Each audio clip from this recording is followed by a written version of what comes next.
McCarthy Insurance Group, serving the community for over 70 years. For home, farm, motor, life, health and business insurance, log on to mig.ie or free phone 1800 50 11 11. Probably your best call in 2024. Charles McCarthy Insurance is trading as McCarthy Insurance Group, is regulated by the Central Bank of Ireland. Now, real people, real opinions. Nighttime talk with Niall Boylan. Ireland's classic hits radio. The UK MPs have voted in favour of a bill to legalise assisted dying in England and Wales. It'll be months before the proposed changes could become law. At present, laws throughout the UK prevent people from asking for medical help to die, and we all know that, which is the same as Ireland. But I wanted to ask you, if we could, would you, well, we can, by the way, the Shannon can actually legalise it. It doesn't have to go to referendum. Do you believe that we should legalise it here in Ireland? Do you think that it's, a compassionate choice to give people the option to end their own life if they are suffering? Or do you think there are dangers and consequences to its legalisation? Do you believe it could lead to exploitation of the vulnerable? Take Canada, for example, where they call it MAID, which is medical assistance in dying.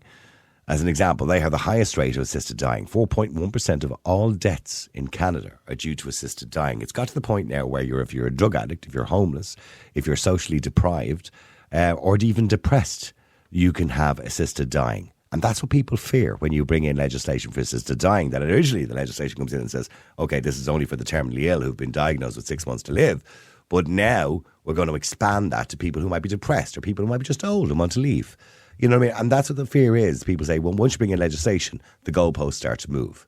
So it encourages people in some way to end their lives who feel, well, maybe I'm a burden on other people. And that's not the way we want society to be. So although we wouldn't need a referendum on the matter, if there was one, how would you vote? Yes or no to legalise it? But should they run a referendum? I think so. In the interest, it's certainly in public interest, they should probably have a referendum under Article 27 of the Constitution, which is called an ordinary referendum, even though it's not necessary under the Constitution. So I want to know, would you vote yes or no in favour of assisted dying? Somebody says, Niall, I don't know about euthanasia. Now, people get confused with euthanasia and assisted dying. They are two different things. And the difference between the two is, with euthanasia, a doctor can administer the fatal drug. With assisted dying, you must do it yourself. The doctor can give it to you. So it's like essentially saying the doctor can give you an injection, that's euthanasia, to die. With assisted dying, the doctor has to hand you the syringe and you must do it yourself. Do you understand what I'm saying? That's the kind of difference between the two words, because people get confused. Let me go to Joanna first if I can. Joanna, hi, how are you? Hi, Niall, how are you? Good. I mean, the idea of dying with dignity, isn't that what they call it? Dying with dignity. Yeah, do you know something? I think, don't they kind of do that already in hospitals? In palliative care, yes, palliative care. Yeah, palliative care, exactly. I think, you put it, I don't mean to sound cruel, but wouldn't you put it like a dog down quicker? If they were unwell, if they had a terminal illness and they were unwell, yeah, you would. Now, but at the same time, why I do agree with it, I also think it can be abused as well. That's the thing that I'd be worried about. In what sense would you think it would be abused? In the sense that somebody becomes just a burden. Okay. And just like I really don't need this in my life. I have a busy life. This person is, right. Okay. They'd be better off dead and just. So we start convincing people that they're kind of worthless in society and they're a burden on everybody else. Yeah. That's what I'm saying. Yeah. I think that's the problem. I'd be looking at that. Like, yeah, absolutely. I'd be more concerned about, that, to be fair. And why I know they euthanize people in hospitals. Of course they do when they're at the end. I understand that. But at the same time, if you legalise it, I'm worried that people would take advantage of it for the wrong reasons. Just because somebody's a hindrance, if you like, or whatever, Yeah. Your elderly, sick mother. I really do believe that.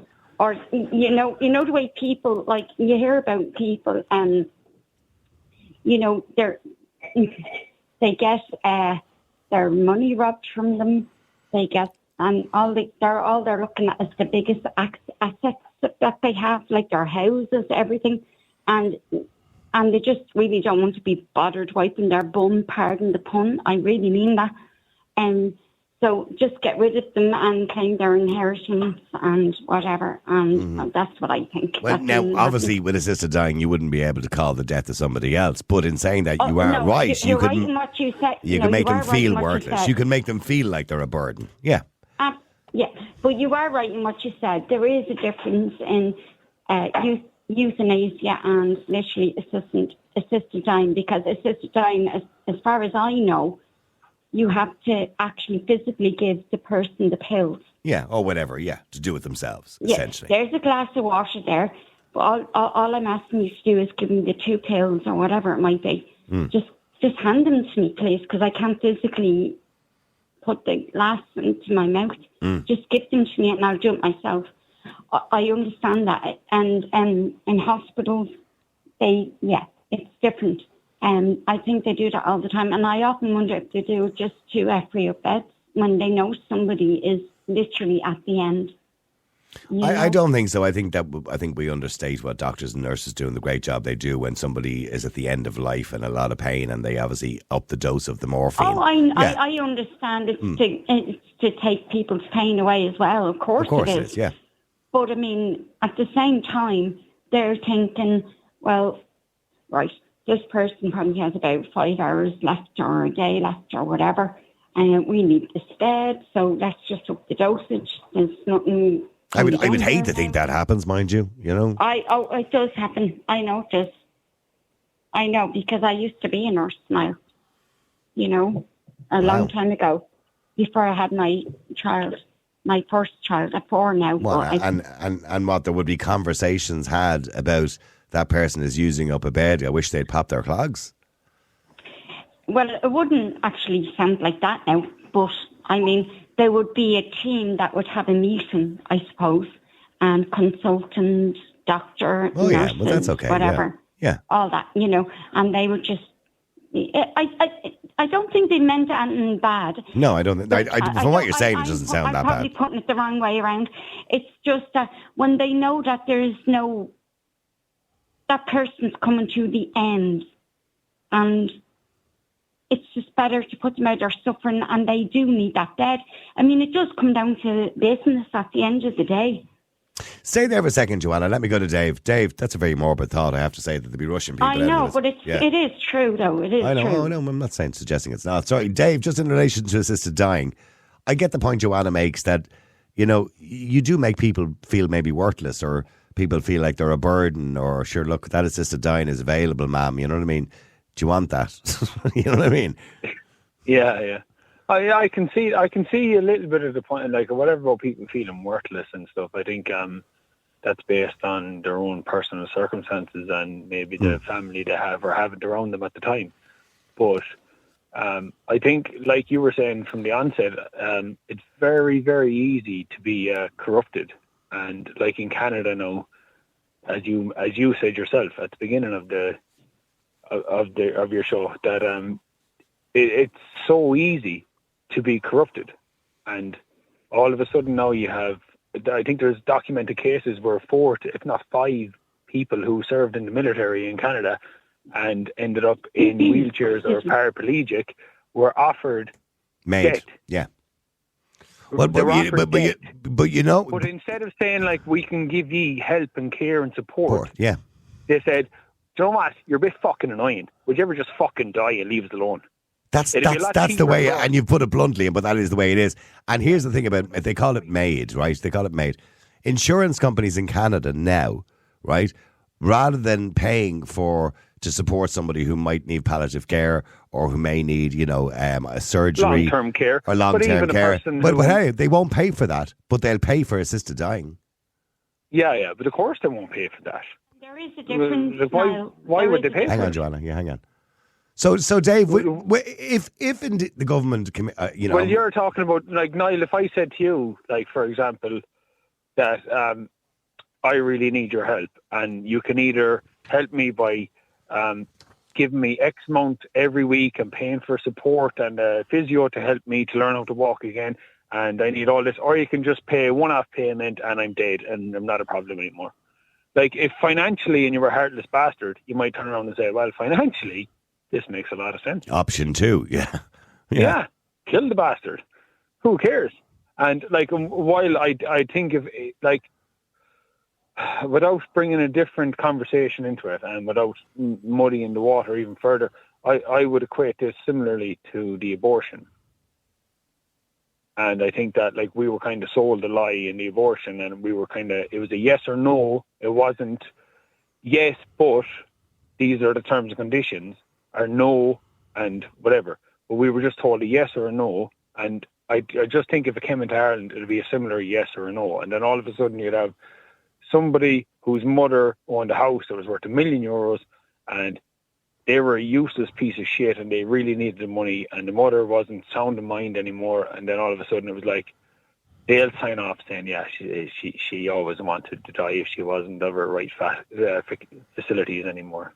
See, and I just think it's too easily abused. But they haven't brought the legislation into the UK yet, but the MPs have passed it. I understand that, but what I'm saying to you is, in the UK, what they're saying is, at the moment, that the legislation will have a proviso that you must be terminally ill and have less than 6 months to live, right? Now, here's the thing. Yeah. I know. Well, I would agree with that. Like. Yeah, but here's the thing. I know somebody who was given 4 weeks to live 26 years ago. Yeah. Right. But these things do happen. Like, yeah, absolutely. Malice, and that's not the doctor who really hates that person. Like, this is just doctor's best opinion. And doctors are blown away. Sometimes a tumour shrinks for no apparent reason or whatever. Well, my friend's father was told he had 6 months to live 6 years ago. Yeah. You know what I mean? No. He died, but he died 5 years later. He didn't die 6 months later. Now, it was terminal, but the doctor got it wrong. But the doctor just went off the most valid and the most up-to-date research that he knew, and, you know, it wasn't out of negativeness, and the doctor wasn't gaining anything by saying he was going to die, or, you know. I just feel that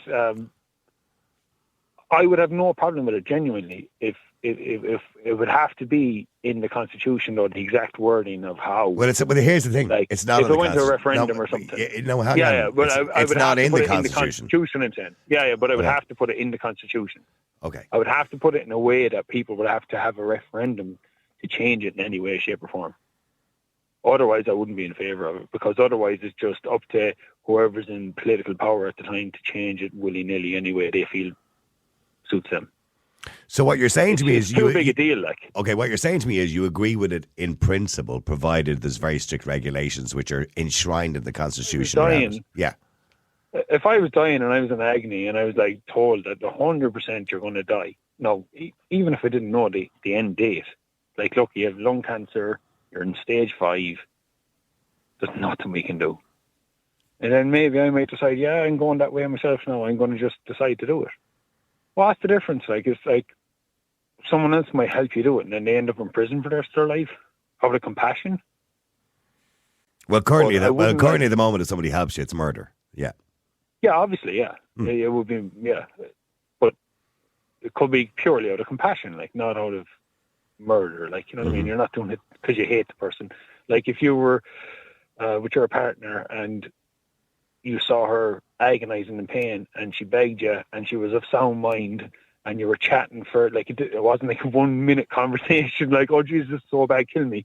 But if she said to you and you spoke about it and it was like over the course of a few weeks and you really discussed it and got into the nitty gritty of it, and she said to you, can you please do it for me, because I really don't want to spend the next 4 months in agony, shitting myself, puking, losing weight, losing my hair, not recognising myself and being in agony. Like, if there's no part of you that would feel compassion for that person and want to end their misery, well then, I don't know. Like, okay, well, hang on there for a second, Dave. Let me just go to Morris. Or actually, Morris, stay there. I have to go to Mike first. I do apologise. Just get them in the right order. Mike, hi, how are you? Hey, how's it going? How you doing, Mike? Mike, you heard what Dave said. In principle, he kind of agrees, but he's afraid, obviously, that, you know, what happened with the abortion referendum would happen with this, i.e. you bring in a set of rules and then all of a sudden the political party are turning around and saying we want to move those rules and widen the goalpost. Yeah, but come back to the bare facts and talk simple language. Like, in certain cases, yes, I would agree with abortion. In the fact, just say, young girls being raped and everything like that. Okay. And this is, I might hit a nerve now, but look, we all have our own opinion. And, what do the public and the church expect? Did that child, let it be a child, to raise that child? Okay, let's not venture too much into abortion. It's a done deal. It's finished. Right, okay. Let's go back to assisted dying if you can. Assisted dying, right. And this is, how would I put it, personal now. My father was a big bear of a man all his life, 26 stone. Bear of a man. I never once spoke back to him until he got sick. Whether it's out of respect or out of fear now, which is a thin line, I don't know. But he was 6 stone when he died. Wow. No. He was a bear of a man now. It was pure Muslim him. His fucking hands were like the Ethiopian children, kids, people that time. And if we had to mind him, he had dementia there and all that crack. And we had to mind him at home. And look, he couldn't breathe. He was under pressure to breathe and all that thing. And what I think, Niall, is that a lot of these doctors are using people as fucking guinea pigs with all these different drugs and things like that. But if I was, and this is fact, if I was strong enough to put a pillow over his head that night, I would, but I mentally wasn't strong enough. I was strong. But do you think, I don't know if your father was coherent towards the end of his life, the last few weeks of his life? I told you, Niall, I never spoke back to him all my life. And I remember, and he was there, and I said, sit the fuck down, I said, and conduct yourself. And, he was just, he didn't know where he was. He didn't know whether it was night or day, Niall, and he'd leave the house and he could go town and that he just, in his, it was embarrassing now.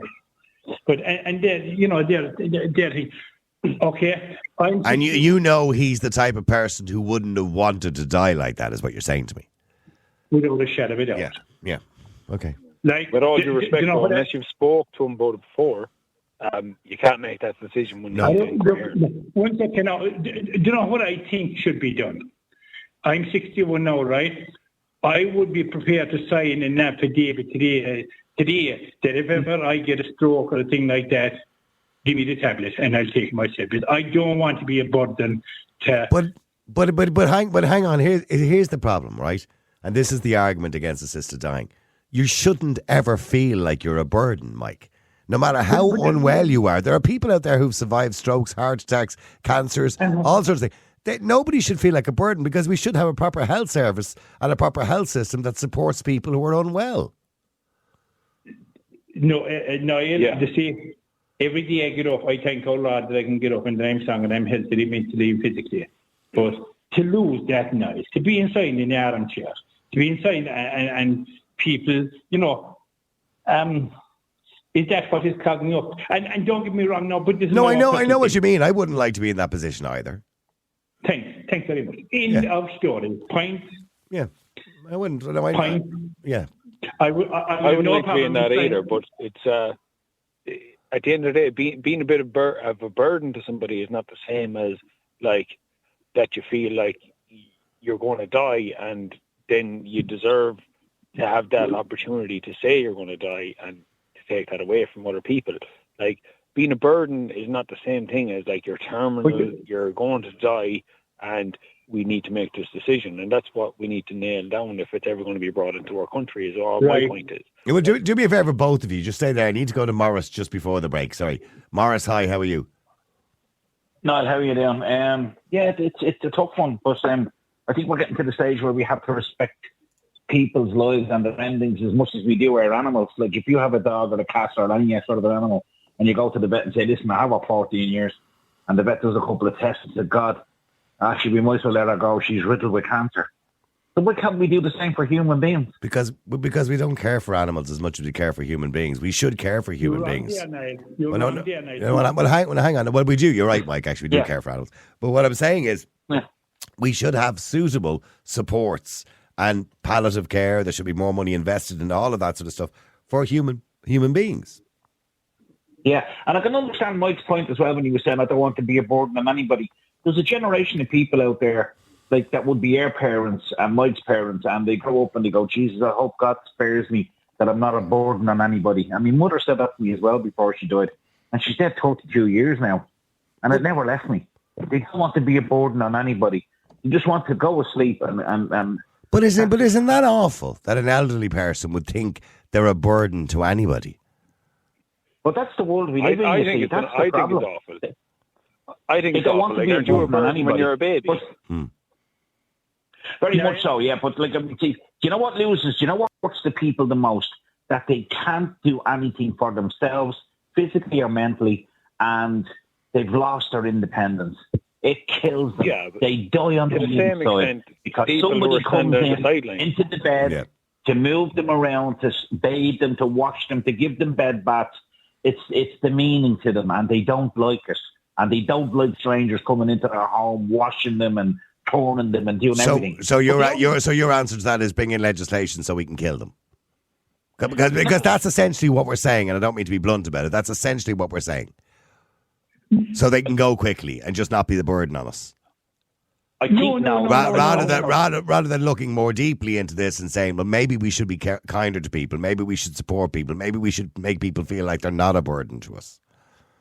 Well, if you want to think about people that we didn't look after already, look at all the women that are dead because of cervical check going wrong. Oh, I know. And finding out on the... You know, there's people that were healthy and we couldn't look after them. And then the older people don't want to be here. You know the case about the 200 but if that left Australia? Yeah, but if you're suggesting that people have lost their independence and they feel like a burden, the only reason they feel like a burden is because society has made them feel that way. The same way people with profound disabilities. Do we suggest they're a burden? No, we shouldn't. Absolutely not. Here's another argument, Niall, as well. I know women, right? And I'm in my 60s, a little bit older than you. And they said to me, do you know what I'm doing, Morris? I said, well, I'm getting cremated because I don't want anybody left with the burden of having to go to the grave and wash it and clean it and keep it nice. Like every woman that has to go to their parents' grave because the boys don't give a shit. So that's the way society is going now. Everything is a burden. Yeah, just very quickly because I have to go to a break. Sorry, Mike, you want to say something? Cheers, man. Yes. Can I tell Rugan, can I say one thing there, Niall, yeah? Yeah. Yeah, that I know how many times in my life that I cried. I had a granduncle at home. We had a granduncle at home and for 12 years inside in the bed. And he got bed sores then. And he had to go into hospital. And I lifted him down the stairs in my guard and I cried like a child that day.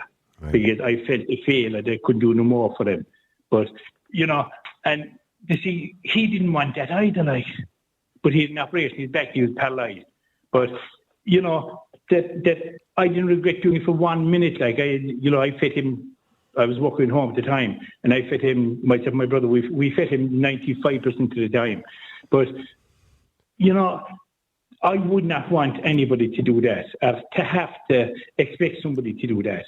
And in order, like, people with Alzheimer's now and all them things there, like, and they've no quality of life. They don't know what's happening to them. And like, you know, what's their purpose in this world? I'd rather. When you say what's the purpose of people with Alzheimer's? Is that what you're saying to me? Well, they have no quality of life. But how do you know that? How do you know? So somebody is sitting in a chair looking out the window of a home because they have Alzheimer's. The best professors, scientists, doctors in the world don't understand how they feel. We don't know. You were saying they don't have a quality of life. Okay, maybe they have to have a bed bath. Maybe they have to be assisted to go to the bathroom and get changed and get dressed and what have you. But when they're looking out that window, how do you know what's going through their head? How do you know they're not happy just to be alive? How do you know that? Okay, well, they may not be able to communicate that to you, but I mean, this idea that we just write people off. I would be prepared to sign a form that if that did ever happen to me, donate my you can do that. That's what I'm saying. You can do that if you want. That's no problem. But I think to generally look at society in that view, I don't know, maybe I think it's wrong. Maybe I think that's the problem. That's why so many people agree with the idea of assisted suicide. Anyway, stay there, Mike and Dave, if you want to. Somebody said, "Now, where are we in Ireland when it comes to assisted dying?" Well, the last time they kind of spoke about it was in October, and Ireland's TDs voted to note a final report by a committee on assisted dying, which calls on the government to legalise assisted dying in certain restricted circumstances. A total of 76 TDs voted in favour of the report, 53 TDs voted against it. The Special Oireachtas Joint Committee at the time on assisted dying published a 96-page report, which was last March, which included 38 recommendations. I know the independent TD Michael Healy-Rae, who was the chair of the Committee on Assisted Dying, was not in favour of the report's recommendations. Healy-Rae published a separate report with Fianna Fáil's Robert Troy and Senator Ronan Mullen. Although it's not a bill that needs a referendum, many people have suggested that a referendum should be called either way on it, and we could do that. That's entirely up to the President. Anyway, let me get back to assisted dying. If there was a referendum and the rules were that you had to be terminally ill, for the moment, they're the rules, would you vote in favour of a yes or no? Let me just go to Alan first if I can. Alan, hi, how are you? Hey, Niall. Alan, it is a sensitive subject. I understand that, you know. Well, when I lost my wife 3 years ago, Niall. Jeez, Alan, I didn't know that. I'm really sorry. I didn't know that. You never told me that before. I know I did. I told you a good while back. Then I was telling you that your show keeps me going after my wife died. That's right. That's right. Yeah, you did, Alan. I apologise. Well, she died 3 years ago of COVID. And if I had seen her in a worse state, I wouldn't like to see her hanging on and on and on. But there is a thin line that you were saying there, Niall, about what's going on in Canada, where they're actually, and what happened in Holland as well, where they actually made a woman go against what she wanted. That's right. Where they gave her a lethal injection. So there is a very dangerous grey area. And that was because that particular woman you're talking about, I'm not too sure what country that was, it Holland or Switzerland, I can't remember. Anyway, she had signed power of attorney over to her husband and said that that she wanted euthanasia when the time came because she'd been diagnosed with Alzheimer's or whatever it was. And when the time came, the husband ordered, "Okay, you can do it to her now." And then she turned around and said, "No, I don't want to die." And he said, far away, just do it. And they essentially killed her. That's more than Niall. Well, unfortunately, it's not because the law. She handed over power of attorney. You're saying it's not. No, but I'm just saying legally, morally, it is. Morally, it is. Of course, it is. It's shocking that they could actually bring in a law that's supposed to alleviate suffering, and then cause the ultimate suffering for someone who doesn't want to die, and they go against their wishes at that moment, and that proves then that when you give an eye-opener to any law that allows assisted dying, abuse comes in by the back door. And it's not good. It's very dangerous. Well, what's quite shocking, and I said it already earlier on, 4.1% of the Canadian population who have died in the last year died from assisted dying. Now, that is a scandal, Niall. 50,000 people. And most, we always say Canada is supposed to be a bit more enlightened than America when it comes to its health. But when it comes to expediting suffering, it's a backdoor to the fascist regime. It's a form of concentration camp. Oh yeah, you're no good. You're not really worth economics anymore. You've none to show for the world anymore. So we want to get rid of you. We'll get rid of him. He's got Alzheimer's. He's got a dodgy heart, and he's about to die. Just knock him off. And there's no compassion anymore. It's all about fast food health service where you get in and you're out, and if you don't fit the criteria, they bring in a law then that actually makes you then get put to death. But if you trust, and not that people trust the government all the time, but if you trusted the government to stick to the circumstances that the British have suggested as well, which is, let's say 6 months, that you must be diagnosed with a terminal illness and 6 months to live. And by the way, it's not that somebody else can make the decision on your behalf. It's assisted dying. You must make the decision yourself. So, and you must be corpus, and you also must be corpus mentis to make that decision. Well, Niall, the law, when it comes to, if it came in England in the next year or two, it will. Ireland will follow. We always follow the English when it comes to. Well, we were actually ahead of Britain on this one. It's just that we've taken our time because I can tell you now, there was no government was going to discuss this before an election. Well, we're getting that way now, where we're seeing a lot of people, like what's happened in Canada, remember you were saying that the other night, Niall, where people who are, oh, well, you haven't got a house to live in and you're poverty stricken, so here's the lethal injection. That's very scary, Niall. Yeah, I watched a documentary about that guy. Here's me, Niall, right? Yeah. I have bipolar and I suffer with depression and I get very down. So they'll say to me, oh, well, you're never going to recover properly, so here's a lethal injection. It's a form of whitewashing, getting rid of the problem rather than trying to solve it. Okay, we'll stay there for a second. Let me go to Jonathan and Pauline. I've got about 5-6 minutes here. Jonathan, hi, how are you? Good evening, Niall. How are you? Good. Jonathan, Alan's saying it's a form of whitewashing, getting rid of people who may be a burden on society. And I'm not going to completely disagree with him because look what Canada have done. And I watched a documentary about a guy who was disabled and he can't get a house from the housing department, but he was offered assisted dying. Oh, yeah, Canada's gone to the Oslo. Like, Canada's in a bad way with that Trudeau fella in charge over there. No, I don't agree with her. No, it'll be taken advantage of, like, you know, it will. Everyone will be a burden. And I find it very strange that like 4 years ago we were trying to save everybody on the planet. Let's save everybody. And now all of a sudden we're trying to kill everybody off. You know, it's just crazy. It was my language. But are we trying to kill people off, or as some people are saying, is it not giving people the option to die with dignity? No, you know, the language is obscure and the videos, you know, that's what happens. Your line is breaking up, Jonathan. Just move into a different room there. Yeah. You need a new provider. Yeah, that's a bit better. Go ahead, Jonathan. Yeah, sorry. Yeah, you know, I was working in a hospital years ago, you know, for old people. And they just get dropped off. And they wouldn't see like sons and daughters again, maybe every 6 months or two. Looking, just wanted. So you're saying some older people feel like an inconvenience, is what you're saying? Yeah. Well, see, you know, and people are like the elderly people. We don't respect them enough. We don't appreciate them enough for what they've done.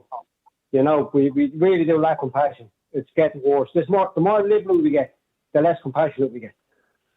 Older people didn't feel like that 30 years ago. They feel like that now because they're made to feel it. Society has made them feel like when they get to a point where they're not independent and they have to have their nappy changed or they have to be washed or helped, you know, to get dressed, they feel like a burden.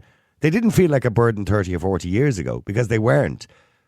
You know what I mean? Because you had bigger families as well, though. Because you had bigger families as well. You know, a lot of 4 or 5 girls, you know, in the family would take care of them till they were in the grave. You know, that's the way it was. We used to respect their elderly. We used to have, you know, but now it's like everything's too fast. Like the lad before said, it's all too fast. Yeah, that's what Alan is saying. Everything is just moving too fast. Stay there. I've only got 2 minutes, and I want to get Pauline in just before the break as well. Pauline, hi. How are you? Hi, Niall. I'm absolutely shocked that they're even trying to bring this in. First of all, what's happened with the election, the elite making sure that they got to get their back jobs in back so again. Yeah. Well, Pauline, I've only got 2 minutes, so just focus on the assisted dying. Forget about the election for the moment. Go ahead. Well, they're trying. Well, no, they have total control of the housing now and the people coming into the country. That's where their money is coming from, the TDs, those in government. Let's put it that way. And they've ensured that that's where their income is going to come from. That's the elite looking after themselves, while the plebs sat watching EastEnders and whatever else, Coronation Street, and then the young people who didn't give a shite and don't understand what's going on because they're kept stupid. Like, I mean, this is just, we are doomed. But as far as this is concerned, when are people going to wake up? They are depopulating the world. That is what the World Economic Forum are putting to every government who are puppets, their puppets, and the EU. When are people going to wake up? Well, is it not part of that? I understand that's your view of it, and I get where you're coming from, and some people hold that view too, that this is kind of effort to reduce the population of the world because the world is slightly overpopulated. But in saying that, there are other people who will think of it as, well, all we're trying to do is let people die with some dignity. It's murder. That is what it is. It's legalised murder. Well, it's not. Assisted dying is not euthanasia. There's a slight difference. Assisted dying where the person does it themselves. No, Niall, to help a person to take their own life is to stop their heartbeat. It's to end their life. Assisted, you can call it whatever you like. It's murder. And so is abortion. Same thing. Now, if this country keeps it up and keeps going down that road, and we're doomed anyway with what you've done with the government, you have no idea what's coming. Absolutely none.